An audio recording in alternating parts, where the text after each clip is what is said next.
Good morning. It is 7:31.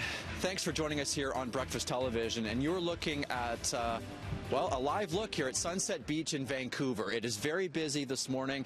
We're just under 9 hours away from 4:20 p.m. But really, 4:20 is an all-day activity here. We've been seeing vendors arrive all morning long. And as you can see behind me, the tents are being set up. Now, organizers say this year they're doing something different. They're going to cover many of the costs associated with this event, minus the policing costs. We'll get to that in just a second.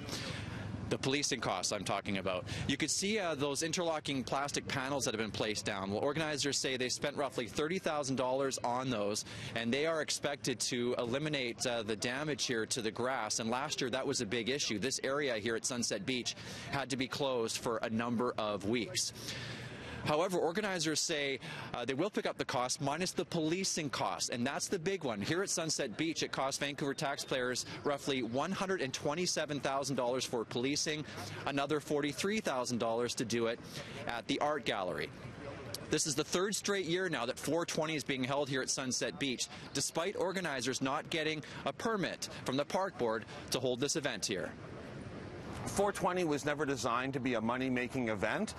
It's always normally been a subsidized event, but over the past few years, the number of booths has grown, and we've been able to bring in more revenue from reservations, especially this year, and we think it's appropriate to cover some of the costs involved with the money that we've been generating.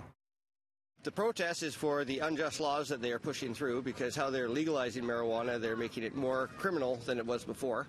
And we've always come down here for, 24 years to celebrate 420, even before it was any chance of it being legal. So that's our celebration part of it. We see this is kind of like one of the last, probably the last big one before legalization. So, it's important that we're here, kind of do one last big blowout, and then, whatever happens next year, I guess we'll see. But if this is the last one, we're like, we got to be here. I heard of it, but I never participate.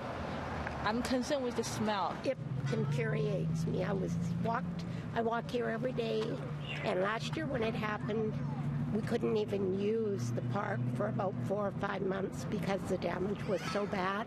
It's against the law, and I can't understand how we can allow something that's against the law to actually happen.